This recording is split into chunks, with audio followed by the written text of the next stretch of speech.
Hello, I'm Richard Ridge for BroadwayWorld. Legendary rocker Alice Cooper, whose career spans over 5 decades, is taking on the coveted role of King Herod in NBC's upcoming stage rock concert of Jesus Christ Superstar Live, which will air on Easter Sunday, April 1st. And I caught up with Alice here at the Paley Center. Welcome to the world of Jesus Christ Superstar. I know, great, isn't it? It's it's one of those plays that everybody's seen, and when they offered me the part, I just went, oh, that's fine. I get the villain part again. I'm always the villain. Nobody's ever going to cast me as the hero. I'm always going to be the villain, which is fine. I like that. How excited are you? They're doing this live? I mean, what's going through your mind? Yeah, especially, very rarely would John Legend and I ever work together unless it was in something like this, or Sarah, because it's so compartmentalized now. Rock and roll is, you're going to work with these bands, you're going to work with this. So it'll be nice to work with people that you haven't worked with. That's for one thing. And then, I'm so used to working in front of a live audience. I do that every night. It would be weird if it wasn't a live audience, I think, because John works in front of a live audience, and so does she. So this is just like doing another concert. Well, let's talk about the role of King Herod. Yep. I mean, how he's going to be, how your version's going to be. Well, Herod, I started looking at Herod and I started going, this guy is really, he's a lot of conflict going on with him because, first of all, he's the king, but he's a puppet king. Rome is over him. And then here comes this guy that says, no, I'm the king of the Jews. So he's threatened by this guy because this guy can do miracles. He's not just kidding around. He's humble. And he's not king-like, but he does the stuff that Herod can't do. So I think he's threatened by Jesus, but he has him in a position now where he can just kind of poke him and psychologically torture him. Very cynical. I keep thinking Alan Rickman. Alan Rickman would be a great sort of like condescending, wonderful to meet you, not wonderful at all but that's I think it's the only funny song in the whole show when you think of it. So I think I'm a bit of the comic relief in this. When were you first aware of Jesus Christ Superstar? Did you have that original album that first came out? Well, it was, it's funny because it was just the time when we broke. It was in those days, back in the ancient days. In our business, you made 2 albums a year. And then you toured the rest of the time. So you didn't really have time to notice anything going on around you. You'd make an album, then you'd go out and tour, and then you'd make an album, go out on tour, and somebody would say, Jesus Christ Superstar, oh yeah, I'll see that later on. We knew about it, but nobody really, you were so busy with your career, you didn't have time to go to a movie, let alone, go to a play. So we were very aware of it. I didn't know if it was going to be a comedy, if it was going to be factual, if it was going to be blasphemous, or what it was going to be. But I think it, when you put it in the hands of Rice and Andrew there, then you're going to get something pretty quality out of it. Yeah. Well, let's talk about them, because you already recorded King Herod for an album they did. Didn't they request you? Tell me about that. Well, the original one was Victor Spinetti. Yeah. Victor Spinetti was, if you're a Beatles fan, was the director in Hard Day's Night. And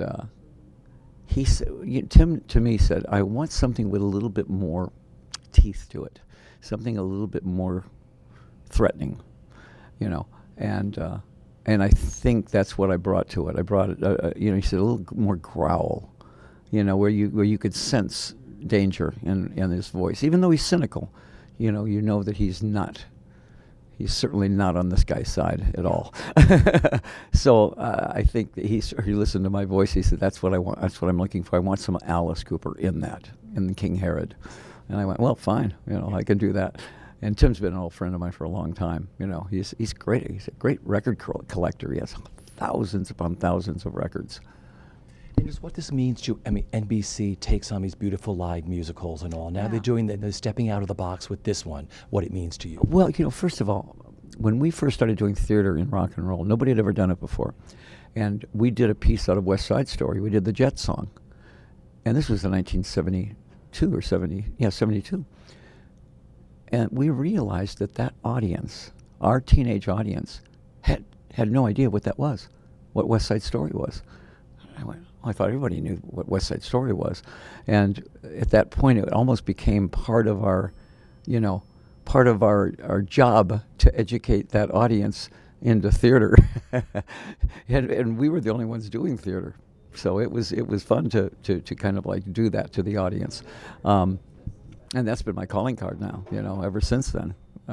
So educating the young audience to theater is pretty cool. They start going, well, I want to go see that now, See, that'll be the cool thing about this, because it's like the melding of theater and rock and roll with all you incredible legends doing this, with some of your fans tuning in to watch like theater for the first time. Yes, it is, and not only that, but here this is the first time in the history of rock and roll where a grandfather, a father, and a son all go to the same concert. If you're 70 years old, you were a Beatles fan. And from what I hear of this concert, it's more like a concert than it is a production. Yeah, I mean, I'm saying it's a production, but more of a concert than a theater piece.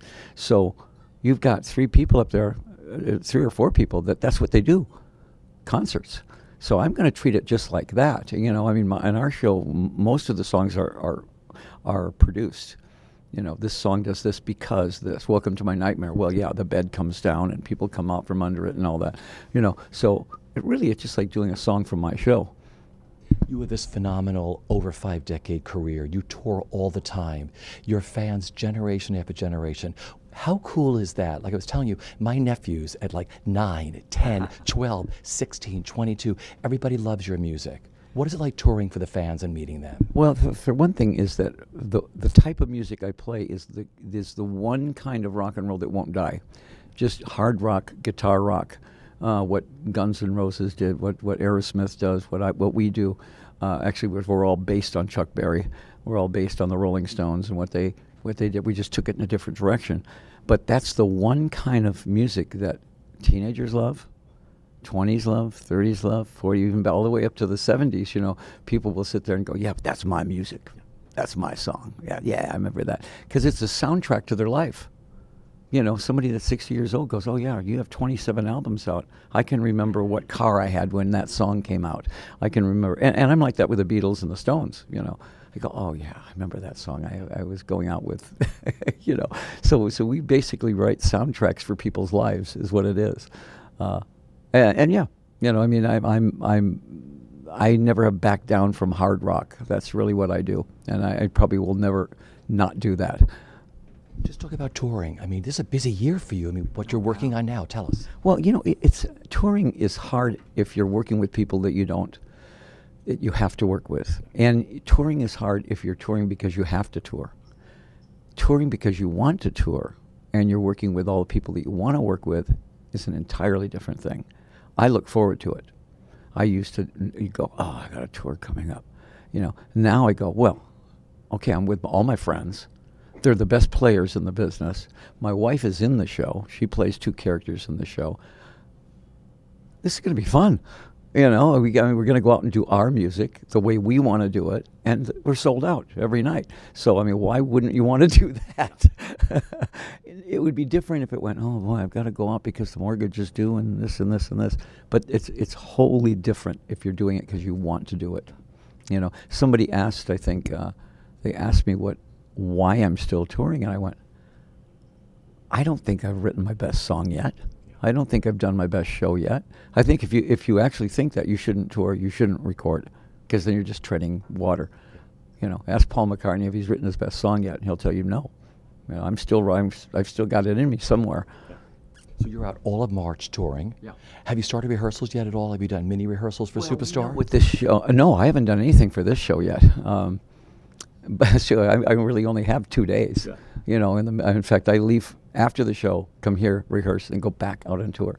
Then you're talking about vaudeville here, but I know the song, and I know the staging. I think at this point, what they want from it. So I think it should be fun. It'll be more fun than anything else. Going back to the beginning, what was that defining moment for you when you said, I want to write and I want to be an entertainer? Do you remember? Yes, I heard the Beatles the first time, and I went, what was that? I'd never heard anything like that. We were Beach Boys fans. Of course, we were 13, 14 years old, or the Four Seasons, or Top 40 radio, and then all of a sudden the sound came on, and it what was that? I've never heard anything like that.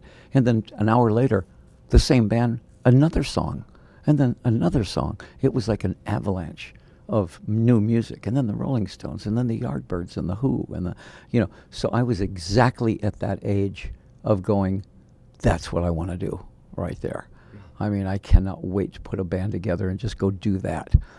I had no idea it was going to blossom into full-out theatrics with the rock, but that just came. That was in the, I don't know where it came from. It was in the DNA, and it just so happened that everybody in the bands were in it too. They all loved the idea of bringing the lyrics to life. Yeah. So, we filled a void that wasn't there. You're as popular today as you were when you started out. So what is the best bit of advice that you live by, personally and professionally? I always believe that your next show is going to be your best show.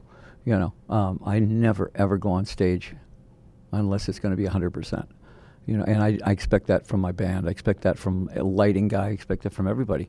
I said, this show is something you've got to be proud of, that when you walk away, you go, I was in that show. And I want that out of everybody. But I if I don't believe that, then it would be work. I really believe that every single night you have to go into this thing full bore going, I can't wait to get in front of this audience. So finally, what are you looking forward to the most about Sunday evening, April 1st, Jesus Christ Superstar? Well, I think the whole experience is going to be certainly new for me, and just doing one song is going to be odd because I'm just doing 25, but at least I get to put it all into that one song. I think I haven't, like I said, I haven't met the director yet, and I don't know what he'll let me do. I think there's some dialogue that should happen with Jesus, with the King, with the King kind of looking at him going, you're going to have to do better than that, kid. This is the big time. That's Jerusalem out there. You're working with the best creative team. You're working with the best director, with David Laveau. Just have the very best time. We'll all tune in.